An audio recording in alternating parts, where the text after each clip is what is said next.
Excuse me sir. Comment. போங்க madam.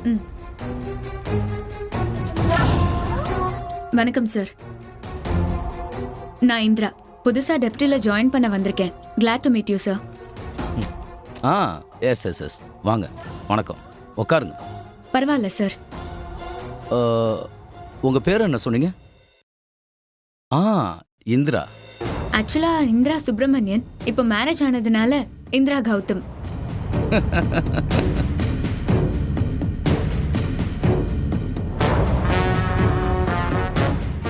பாருங்க, உங்களால பர்மனண்டா ஒரு பேரை கூட வச்சுக்க முடியல. லேடிஸ் நிலைமை ரொம்ப பாவம்ல. முதல்ல அப்பா பேரு, அப்புறம் வீட்டுக்கார் பேரு, அப்புறம் ரெண்டாவது மூணாவதுன்னு பேரை மாத்திக்கிட்டே போக வேண்டியதான். அப்புறம் சமீபத்தில் ஒரு நியூஸ் படிச்சேங்க. ஒரு பொம்பளை 7வது கல்யாணம் பண்ணிக்கிட்டாலாம். ஐயோ பாவம்.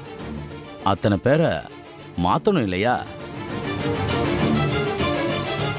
ஐயோ, சும்மா சும்மா விளையாட்டுக்கு தான் சொன்னேன். இவர் பேசுறதெல்லாம் ஒன்றும் சரியில்லையே. நக்கலா பேசுற மாதிரி இருக்கு. பரவாயில்ல. மொதல் போஸ்டிங்க சொந்த டிஸ்ட்ரிக்ட்ல கிடைச்சிருக்கு. பெரிய விஷயம்தான். பாத்தீங்களா, நான் வேற தேவையில்லாம பேசிக்கிட்டு இருக்கேன். சார், நான் எங்க சார் உட்காரணும்? வாங்க வாங்க. காமிக்கிற இந்திரா சுப்பிரமணியம். ஆஹா, இந்திரா கௌதம். வாங்க.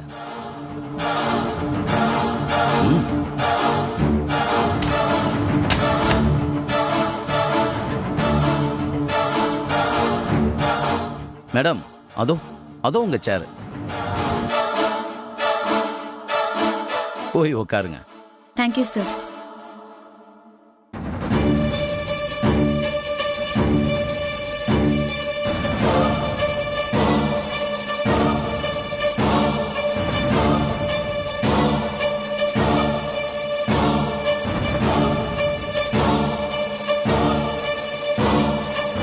யோ பாண்டி, சார் ஒரு சேரை ஒழுங்கா போட்டு வைக்க மாட்டீங்களா? இவ்வளவு அழுக்கா இருக்கு, ரெடி பண்ண மாட்டீங்களா? பண்ணிடலாம் சார். இப்படிதான் செஞ்சுக்கிட்டு இருப்பீங்களா? மேடம், நம்ம ஆபீஸ பத்தி என்ன நினைப்பாங்க? சாரி. முதல்ல தொடச்சி விடுங்க. சரி.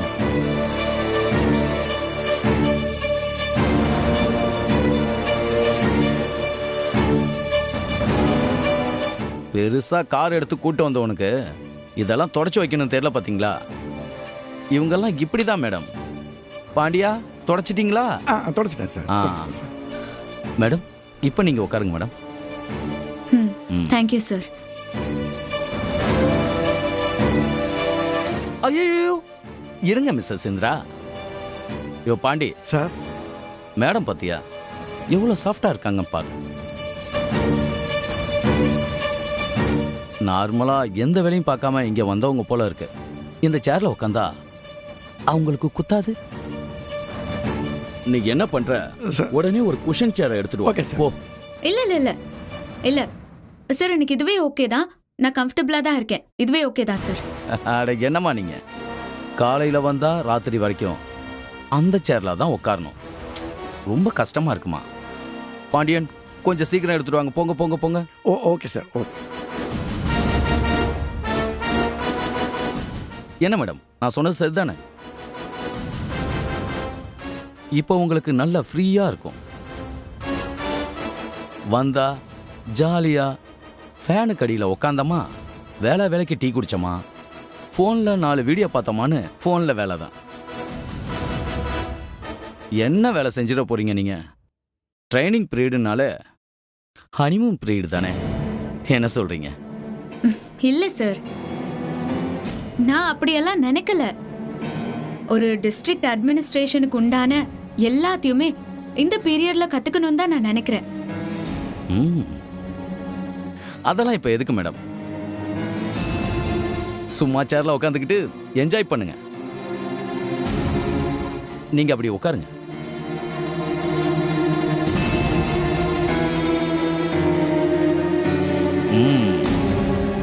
நான் என் கேபினுக்கு போறேன். டீ அனுப்பிச்சு வைக்கிறேன்.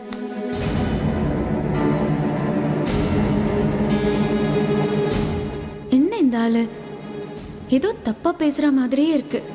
நக்கலா வேற பேசுறாரு. ஏதோ சரியில்லை. ஒருவேளை நம்ம டியூட்டிக்கு வந்தது பிடிக்கலையோ? முதல் நாளே இப்படி பண்ணிட்டாரே.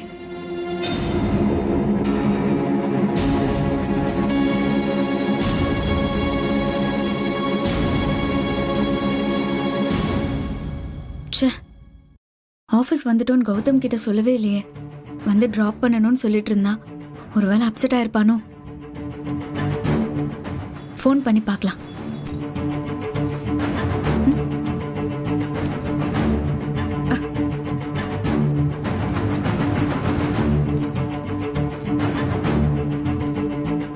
ஃபோன் எங்க? ஃபோன் எங்க போச்சு? எடுத்துட்டு வரலையா? வீட்லயே வச்சிட்டோமோ? ச்சே, என்ன இப்படி மறதி ஆயிடுச்சு.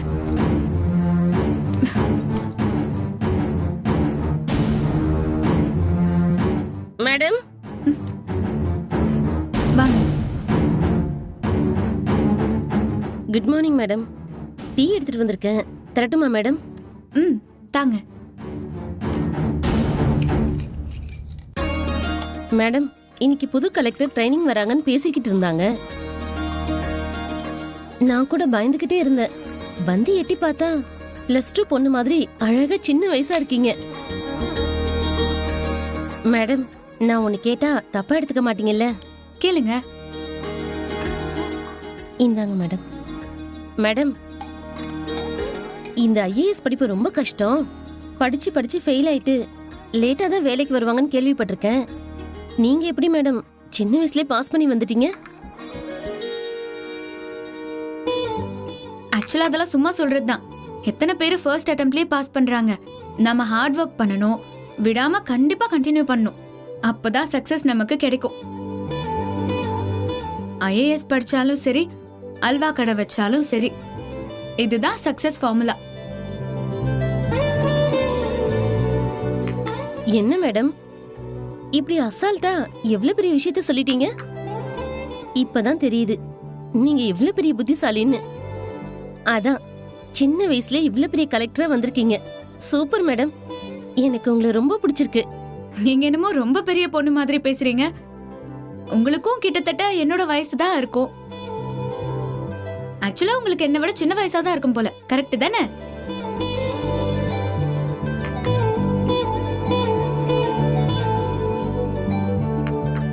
ஆமா மேடம், எனக்கு 23 வயசு தான் ஆகுது. ஆஹா, அப்படியா? அப்புறம் டீ ரொம்ப சூப்பரா இருக்கு. ம், உங்க பேர் என்ன? தனம் மேடம், தனலட்சுமி. ஓ, சும்மா வா போனே கூப்பிடுங்க மேடம். இனிமே நான் இதே மாதிரி டீ எடுத்துட்டு வரேன். ஓகே.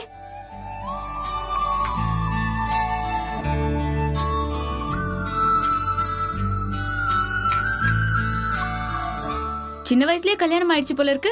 ஆமா மேடம், அதெல்லாம் ஆயிடுச்சு. சிங்கக்குட்டி மாதிரி 2 பசங்க இருக்காங்க. அடேங்கப்பா, அதுக்குள்ளே 2 குழந்தைங்களா? அது எப்படி ரொம்ப சின்ன வயசுலயே கல்யாணம் ஆயிடுச்சோ? ஆமா மேடம், சின்னவன் பிறந்து இப்பதான் 3 மாசம் ஆகுது. பால் குடிக்கிற குழந்தைய விட்டுட்டு வேலைக்கு வந்திருக்கேன். 3 மாசத்துலயா? என்ன சொல்றீங்க? உங்களுக்கே இன்னும் ரெஸ்ட் தேவைப்படுமே. அதுக்குள்ள எதுக்கு வேலைக்கு வந்தீங்க? என்னம்மா பண்றது? வேலைக்கு வரலனா சோத்துக்கு என்ன பண்றது? என்ன நம்பி இத்தனை ஜீவனுங்க இருக்கே. ஏன் உங்க வீட்டுக்காரர் என்ன பண்றாரு? அவரு குழந்தைங்களை பாத்துக்க மாட்டாரா? அந்த ஆள் நல்லா இருந்தா எனக்கு ஏன் மேடம் இந்த பொழப்பு? பசங்களோட நான் வீட்லயே இருந்துக்க மாட்டேனா? அவ்ளோ பொறுப்பில்லாமலா இருப்பாரு? அந்த கொடுமையை ஏன் மேடம் கேக்குறீங்க? எங்க அம்மா சின்ன வயசுலயே இறந்துட்டாங்க. எங்க அப்பாவுக்கும் வயசாயிடுச்சு.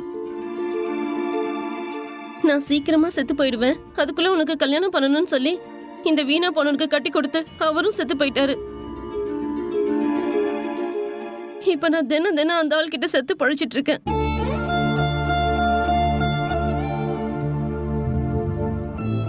நீங்க ரொம்ப ஜாலியா உள்ள சிரிச்சிட்டு வந்ததும் எனக்கு உங்களை ரொம்ப பிடிச்சு போச்சு. ஆனா உங்களுக்குள்ள இப்படி ஒரு கதையா? சரி விடுங்க, எல்லாம் சரியாயிரும். எல்லாத்தையும் சமாளிக்க உங்ககிட்ட அழகான ஒரு சிரிப்பு இருக்கு. சரிங்க? Thanks madam.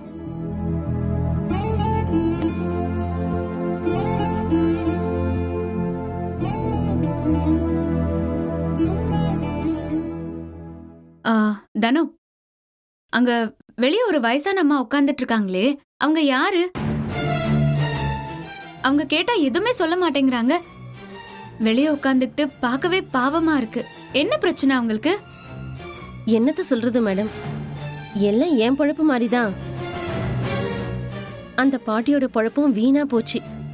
பாவம் அவங்க. என்ன சொல்றீங்க? அவங்களுக்கு என்ன பிரச்சனைன்னு கொஞ்சம் சொல்லுங்களேன். அந்த பாட்டிக்கு ஒரு பேரன் இருந்தா மேடம்.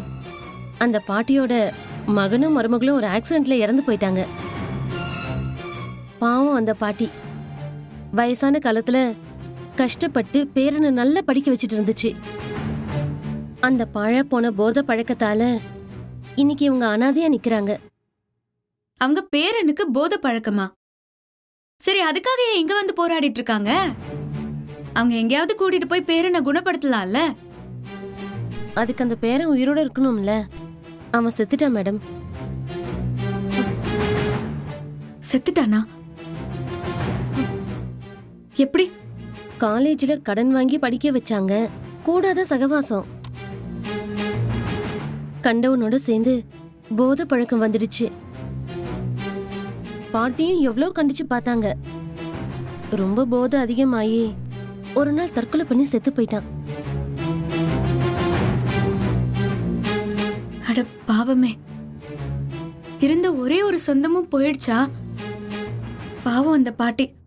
ஆனா பாட்டி விடவே இல்லை மேடம். இதுக்கு காரணமானவங்கள தண்டிச்சே ஆகணும்னு கம்ப்ளைண்ட் பெட்டிஷன்லாம் கொடுத்து நிறைய நடந்துச்சு. ஒன்னும் வேலைக்கே ஆகல. இதுக்கு காரணமானவங்கள இன்னமும் அரெஸ்ட் பண்ணல? இல்ல மேடம். பேரனை பறி கொடுத்துட்டு அழுதுட்டு உட்காராம இந்த பாட்டி விடாம போராடுது. இன்னையோட 137வது நாள். அதான் அந்த தட்டுல எழுதி புடிச்சிட்டு இருக்கு. பாவம், அதுக்கு ஒரு நியாயம் கிடைக்கல மேடம். ஏன் ஏன் யாருமே அவங்க மேல ஆக்ஷன் எடுக்கல? என்னதான் ப்ராப்ளம்? மேடம், இந்த கலெக்டர் சரியில்லை மேடம். போதை மருந்து விக்கிறவங்களுக்கு ஹெட் அரசியல்வாதி பசங்க. அதனால ஆக்ஷன் எடுக்க மாட்டேங்கிறாங்க. அவரு காசு வாங்கியிருப்பார் போல மேடம். உங்களுக்கு அந்த போதை மருந்து விக்கிறவங்கள பத்தி கண்டிப்பா தெரிஞ்சிருக்கணும். அவங்க எங்க இருக்காங்கன்னு உங்களுக்கு தெரியுமா? தெரியும் மேடம். இங்கதான் பக்கத்துல அந்த அரசியல்வாதி இடம் இருக்கு, அங்கதான் இருக்காங்க. வீட்டுக்குள்ளேயே பசங்களை வச்சு தொழில் பண்றாங்க. அங்கதான் எல்லா சப்ளையும் நடக்குது. இல்ல, இது எப்படி உங்களுக்கு தெரியும்? நீங்க சொல்றது உண்மைதானா? உண்மைதான் மேடம். அதான் என் புருஷன் அங்க போய் வாங்கி சாப்பிட்டுதான் விழுந்து கிடக்குறான். எல்லாம் ரவுடி பசங்க மேடம். எதுவும் யாரும் கேட்க முடியாது. போலீஸ் அந்த பக்கம் போறதில்ல மேடம்.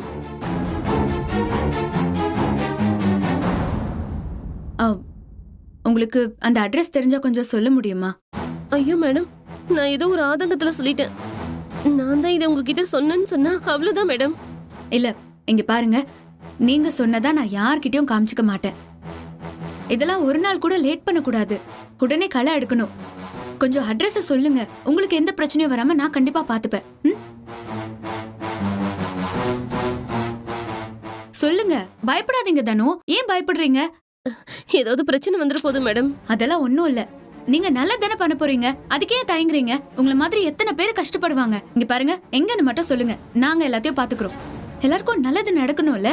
உங்களுக்கு எந்த ப்ராப்ளமும் வராது. சரிங்க மேடம், நான் சொல்றேன், நீங்க எழுதுங்க. இருங்க.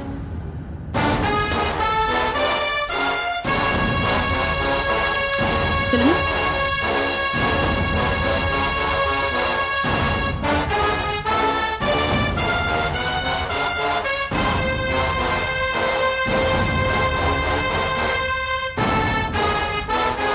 மேடம், நீங்க இன்னைக்கு தான் வந்திருக்கீங்க. இந்த கலெக்டர் வேற ஒரு மாதிரி. அவருக்கு தெரியாம எதுவும் செஞ்சிடாதீங்க மேடம். அவரு எந்த மாதிரி ஆளா வேணாலும் இருக்கட்டும். நான் எந்த மாதிரின்னு காட்டணும்ல. நீங்க பயப்படாதீங்க, நான் பாத்துக்கிறேன். சரியா? நீங்க தைரியமா போங்க.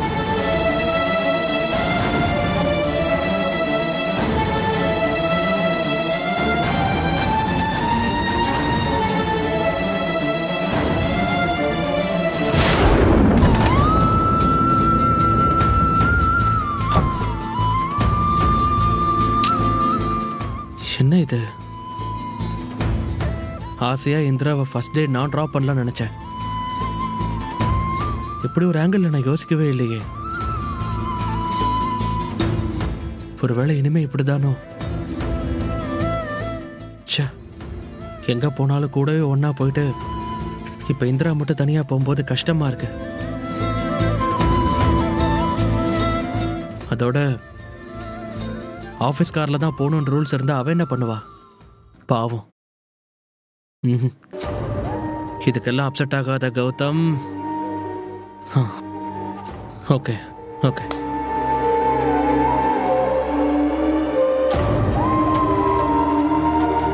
என்ன இது? இந்திரா போனை விட்டு போயிட்டா. என்ன இந்திரா, எவ்வளவு பொறுப்பா இருக்கணும் நீ. போன் இல்லாம அவ என்ன பண்ணுவா? கரெக்ட். இதை கொண்டு போய் கொடுத்துட்டு கலெக்டரா இந்திரா சீட்ல உட்காந்துருப்பால, அதையும் பார்த்துட்டு வந்துடலாம். எஸ்.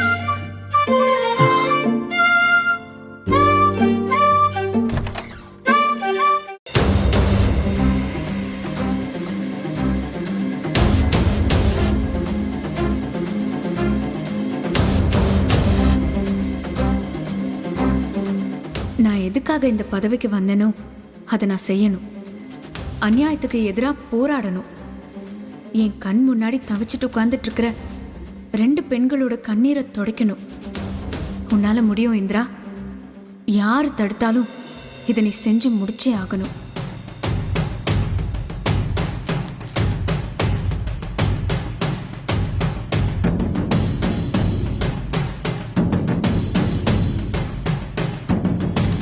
Excuse me sir. வாங்க சார், ரொம்ப இம்பார்ட்டண்ட்டான ஒரு விஷயம். உங்க சேலரி, அலவன்ஸு, பிஎஃப் எல்லாம் அக்கௌண்ட்ஸ்ல கேட்டுக்குங்க. சார் அது இல்லை சார், இது ரொம்ப முக்கியமான விஷயம். சொல்லுங்க மேடம். சார், இந்த ஏரியால அதிகமான போதை மருந்து புழக்கம் இருக்கு. இதனால காலேஜ் பசங்க, பெண்கள், குடும்பம்னு எல்லாரும் ரொம்ப பாதிக்கப்பட்டிருக்காங்க. ஆமா மேடம், தெரிஞ்ச விஷயம் தானே. அதுக்கு என்ன இப்போ? இது நாம உடனடியா தடுத்தாகணும். இது அவங்களோட உயிர் பிரச்சனை சார். இதுக்காக நிறைய பேர் பலியாயிருக்காங்க. அடடா, உங்களுக்கு இப்ப என்னமா பிரச்சனை? இப்ப நான் அதுக்கு என்ன செய்யணும் சொல்றீங்க? சார், அந்த நெட்வொர்க்கை மேல பரவ விடாம நாம தான் தடுக்கணும். அதுல ஈடுபடுறவங்க மேல கடுமையான ஆக்ஷன் எடுக்கணும். ஏன்னா இதுல நிறைய பேர் பாதிக்கப்பட்டிருக்காங்க. நீங்களே பாருங்க, நம்ம ஆபீஸ் வாசல்ல ஒரு அம்மா 137 நாளா போராட்டம் பண்ணிட்டு இருக்காங்க. சார், இதெல்லாம் எப்படி சார் நம்ம பார்த்துட்டு சும்மா இருக்கிறது? அவங்களுக்கு கண்டிப்பா நம்ம ஒரு நியாயம் வாங்கி தர வேண்டாமா? மா, கொஞ்சம் மூச்சை விட்டுக்கம்மா. இதான் ஏதாவது படிச்சுட்டு வேலைக்கு வந்துட வேண்டியது, நீதி நியாயம்னு டயலாக் பேச வேண்டியது. இங்க பாருங்க, பிராக்டிக்கலா இங்க என்ன நடக்குன்னு தெரியுமா உங்களுக்கு? போமா, என் வேலையை வேற கெடுத்துக்கிட்டு இருக்கீங்க. சார், இப்படியெல்லாம் தயவு செஞ்சு அலட்சியமா பேசாதீங்க. அப்புறம் நம்ம இந்த போஸ்டிங்ல எதுக்கு சார் வந்திருக்கோம்? என்ன என்னம்மா, வந்த முதல் நாளே புரட்சி பண்ண போறீங்களா? சார், இது புரட்சி இல்ல சார், இது நம்மளோட கடமை. இங்க பாருமா, உங்ககிட்ட நான் காலையில என்ன சொன்னேன்? வந்தீங்களா, சொகுசா சீட்ல உட்காந்து வேடிக்கை பாத்தீங்களா, கிளம்புனீங்களான்னு இருக்கணும். சார் இல்ல சார், இந்த போதை மருந்து மேட்டர்ல இவ்ளோ ஈஸியா அதை கண்டிப்பா விட்டுற முடியாது. எதையும் அறையும் குறையுமா தெரிஞ்சுக்கிட்டு ஆடக்கூடாது. இதெல்லாம் போதை மருந்து விஷயம், ரொம்ப சீரியஸான மேட்டர். பொம்பளை நீங்க என்ன செஞ்சிட முடியும்னு நினைக்கிறீங்க? அதெல்லாம் செய்ய முடியாமையா நாங்க இத்தனை ஆம்பளைங்க சும்மா உட்காந்துருக்கோம்? போங்கம்மா, நாங்க பாத்துக்கிறோம். சரி, ஏதோ தெரியாம பேசிட்டீங்க, போங்க போய் ரிலாக்ஸா சேர்ல உட்காருங்க. இன்னும் கொஞ்ச நேரத்துல லஞ்ச் டைம் வந்துடும். நல்லா மூக்கு பிடிக்க சாப்பிட்டு ஒரு குட்டி தூக்கத்தை போடுங்க, எல்லாம் சரியாயிடும். சார் போதும் சார். சேர்ல உட்காந்து குட்டி தூக்கம் போடுறதுக்காக நான் ஒன்னும் இந்த படிப்பை படிக்கல. என்னால அப்படி உட்காரவும் முடியாது. என் கண் முன்னாடி ஒரு அநியாயம் நடக்குதுன்னா அதை என்னால தட்டி கேட்காம இருக்கவே முடியாது சார். அப்புறம் என்ன சார், போயாம பொண்ணுங்க பொம்பளைங்கன்னு கீழே இறக்கி பேசிட்டு இருக்கீங்க? சார், நான் பொண்ணுதான். ஆனா பொண்ணுங்கிறது என்னோட வீக்னஸ் இல்ல, என்னோட ஜெண்டர். பொண்ணா இருக்கிறதுனால என்னால எதுவுமே பண்ண முடியாதுன்னா இல்ல. வெளிய வெயில்ல உட்காந்து 137 நாளா போராடிட்டு இருக்காங்களே, அந்த வயசான அம்மா இருக்காங்கல்ல, அவங்களும் பெண் தான். அவங்களுக்கு இருக்கிற தைரியமும் விடாமுயற்சியும் தான் என்னோட இன்ஸ்பிரேஷன். நீங்க நடவடிக்கை எடுக்கலன்னா நான் எடுப்பேன் சார். நான் யாருக்காகவும் எதுக்காகவும் பயப்படவே மாட்டேன்.